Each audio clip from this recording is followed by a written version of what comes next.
Buenos días a todos, estamos nuevamente aquí en Cambio en el Debate con una emisión más de este programa. El día de hoy con el tema de las políticas culturales en el estado de Michoacán, que han caracterizado a al gobierno actual, el gobierno que encabeza Fausto Vallejo Figueroa. Y bueno, pues con nosotros nos acompaña el profesor Marco Antonio Sánchez Lemus. Él es exdirector de Formación y Educación Artística en el gobierno de Leonel Godoy Rangel y también profesor de la Escuela Normal de Educación Física en la entidad. Y bueno, pues le agradecemos su presencia en este programa. Muchas gracias por estar con nosotros. Muchas gracias, buenos días a tus órdenes, con mucho gusto de estar aquí con ustedes. Bueno, pues entremos al tema porque el tiempo es aquí nuestro peor enemigo. Para adentrarnos, para situar el problema, ¿cuáles son o debieran ser los pilares de la política cultural de parte de cualquier gobierno en cualquier país, pero en este caso en la entidad? Bueno, yo creo que fundamentalmente establecer líneas muy claras de trabajo entre los artistas, entre los promotores culturales, pero más aún me parece que uno de los elementos centrales que ahorita estaría o debería de recuperar cualquier administración pública es pues la Ley de Desarrollo Cultural del Estado de Michoacán, que fue generada y creada durante mucho tiempo, discutida por los propios creadores, por los propios promotores culturales, con el apoyo del gobierno y de el Congreso en su momento. La cultura es un ámbito demasiado amplio, implica las formas de hacer, de pensar la vida. Creo yo que tener una Secretaría de Cultura es algo que, además de ser un acierto, implica muchos desafíos, pero no únicamente es la creación de arte en las que se llaman ya disciplinas del arte, sino todo el quehacer humano que genera bienes, productos tangibles algunos, intangibles otros, que yo creo que tienen que ver con lo que tú mencionas de la ley. ¿Cómo caracterizarías tú en este momento la política del gobierno estatal en el sentido de cuáles son sus aciertos en este momento, cuáles son sus omisiones o cuáles son sus desaciertos en esta política? Bueno, mira, es como complicado establecer una visión muy clara sobre las circunstancias que vive la política cultural en el estado, porque se parte de diferentes ámbitos y bueno, yo creo que habrá muchas visiones. Por ejemplo, los políticos suelen dar por supuesto que la sociedad tiene problemas más apremiantes, sobre todo en tiempos de austeridad. Pareciera que hay necesidad de invertir en algo mucho más importante y las demandas culturales de estos sectores pues parecieran pequeñas y solamente interesan a un pequeño sector de la comunidad. Entonces dejan los gobiernos que esto se convierta en una competencia entre grupos, en tendencias y organizaciones privadas casi. Y entonces esto es solamente ir un poco administrando 2 o 3 eventos que se pueden realizar, pero que no generan ninguna línea permanente de trabajo, de vinculación con los creadores, con los promotores, con los propios municipios. Algo que se había generado con mucho atino, creo yo, desde hace tiempo, es crear una red de gestión y desarrollo cultural entre el Estado y los municipios, y a partir de ello se empezaban a generar una gran cantidad de acciones culturales que no solo eventos, sino un proceso en el que la propia comunidad comenzaba a proponer sus propias líneas de acción, a establecer trabajo comunitario, trabajo de vinculación con los artesanos, con los propios promotores y artistas, y entonces se estaban generando productos que en su momento tenían la posibilidad de ser presentados e incluso intercambiados en los diferentes espacios que se creaban por regiones. Esto implica un trabajo mucho más sólido, mucho más, autogestivo, pero que era también un poco apoyado por el Estado, sin que esto tuviera que ver con las cuestiones del recurso económico, que son importantes, pero que no necesariamente tienen que ser en grandes cantidades. Entonces ha adolecido, desde mi punto de vista, en esta administración, en orden, en organización de procesos y sobre todo en atención a estos sectores. Podríamos decir, hay dos preguntas que son para mí muy importantes. La primera, porque además esa tendencia se observa generalmente, se nota. ¿La cultura se ha elitizado? ¿Es un asunto de élite o es la cultura como administración? Porque bueno, finalmente los procesos culturales se dan en las comunidades, en los pueblos, en los barrios, aunque no se sistematicen. Pero en este caso, la cultura está, elitizada desde el punto de vista institucional. Sí, definitivamente me parece que pareciera que, de acuerdo a la opinión del administrador en turno, del funcionario en turno, se van seleccionando los posibles eventos, porque además las políticas culturales en esta administración me parece que no han sido más allá de eventos aislados, sin ninguna relación, decía yo, con la mayoría de los creadores y de los artistas. Y esto implica que se seleccionan 2 o 3 acciones solamente en un semestre, en un mes, y sobre ellos se define alguna característica que puede ser seleccionar a uno de los más representativos artistas, ya sea músicos o pintores o de alguna otra especialidad del arte, y bueno, ellos son los que participan de manera permanente en esto.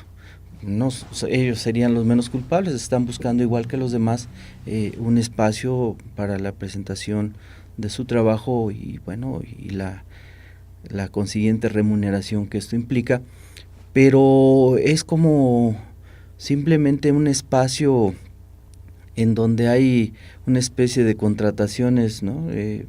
La Secretaría se ha convertido ya en un espacio de contrataciones de eventos y no deja de ser delicado esto, porque entonces se pierde una inercia que se puede generar a partir de abrir espacios mucho más amplios, generar mejores condiciones de trabajo y por supuesto no dejar que solamente algunos, que son los funcionarios en este momento, definan por dónde se tiene que ir todo. Porque la otra situación, y que es real, que a veces también provoca la inmovilidad de la Secretaría, es pues la falta de experiencia y conocimiento de los funcionarios actuales. Hay en el estado un número importante, hay 113 municipios, debería, creo yo, por lo menos haber 113 casas de la cultura, ¿sí está así? No, por supuesto, eso depende mucho también de los ayuntamientos en turno. Para ellos puede plantearse como una necesidad o no, dado que es tan amplia la circunstancia del manejo de la cultura, que cultura puede ser el baile de aniversario del municipio, ¿no? Y entonces la fiesta tradicional. Así es, y entonces se pierde el verdadero sentido de lo que es el proceso. ¿Cuántas casas cultural de la cultura hay?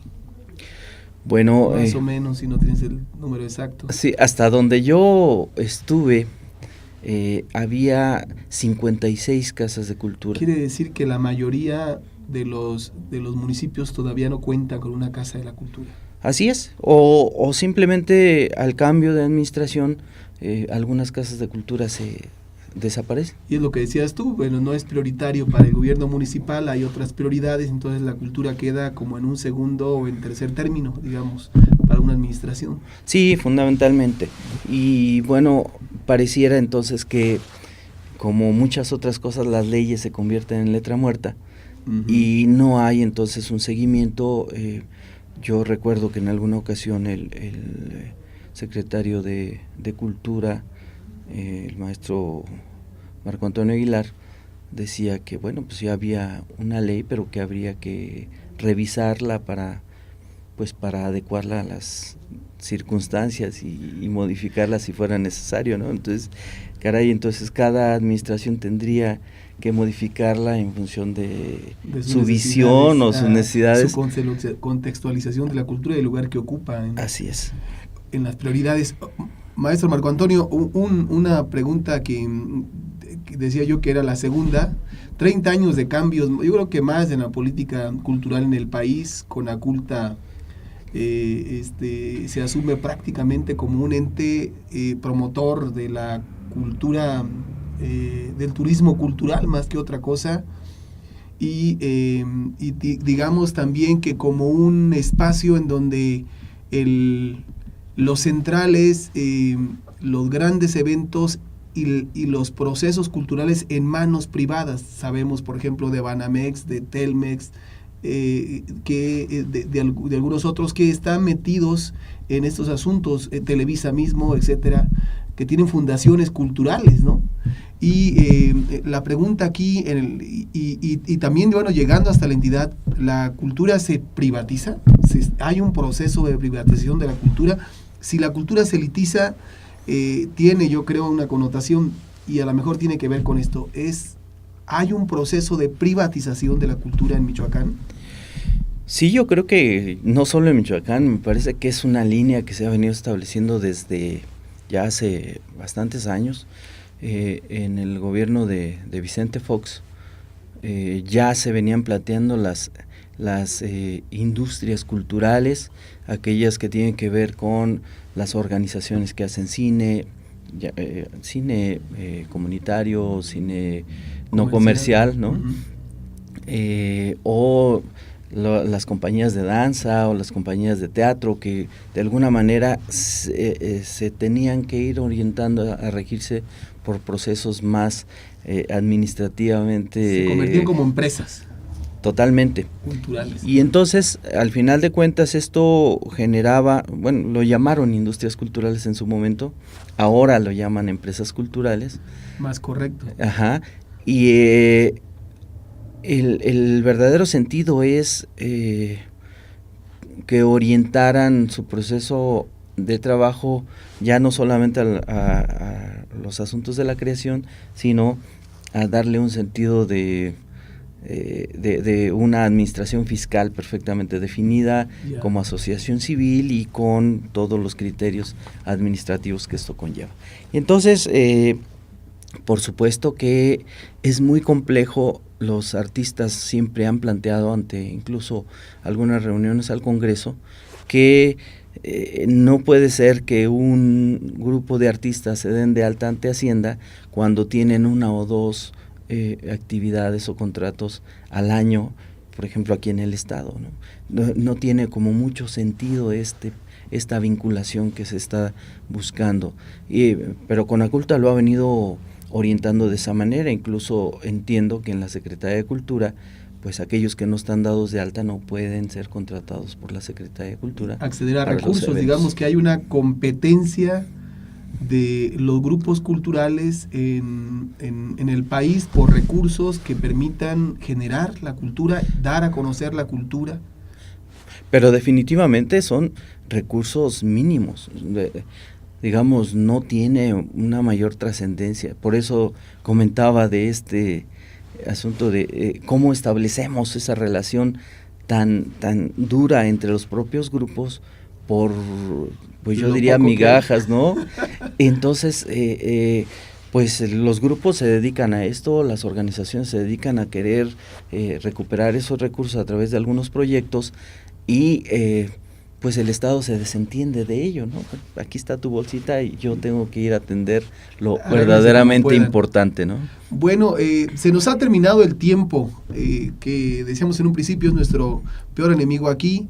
Nos han quedado varias cosas en el tintero que sería muy importante que pudiéramos seguir discutiendo. Naturalmente, este asunto de la privatización, pero hay que saber también, bueno, con cuántos recursos cuenta la Secretaría de Cultura y cómo se pueden potenciar estos recursos. Me imagino que también eso implica que puedas bajar un recurso de Conaculta, ¿no? Eso es algo que nos queda. Y la otra es la relación de la cultura con el sistema educativo estatal. Allí hay, y sería, digo que algo muy grave que no estuviera en la currícula la formación artística, la educación artística. Y bueno, de entrada pues sería bueno discutir cómo se ve en las escuelas, cómo se trata el tema en las escuelas, que además también parece que no es tan prioritario. Y por otro lado, ¿cuál es esta relación de la Secretaría de Cultura con la Secretaría de Educación y qué procesos traen juntos, si es que traen algo, o qué deberían de hacer? Eso nos queda en el tintero, aparte de otras cosas, que nos gustaría seguir discutiendo y esperamos que nos vuelvas a acompañar en otro momento aquí en Cambio en el Debate para tratar estos asuntos que nos quedaron y algunos otros que seguramente van a salir. Con mucho gusto. Me parece que es importante este asunto de qué se está haciendo con el recurso que efectivamente hay en cultura, que el diputado, que en paz descanse, Osvaldo, decía que había recursos que no se estaban ejerciendo en el Estado y eso es muy delicado. Muy bien, pues muchísimas gracias. Esta es una misión más de Cambio en el Debate. Agradecemos su atención y estamos aquí la siguiente semana con una emisión más para ustedes.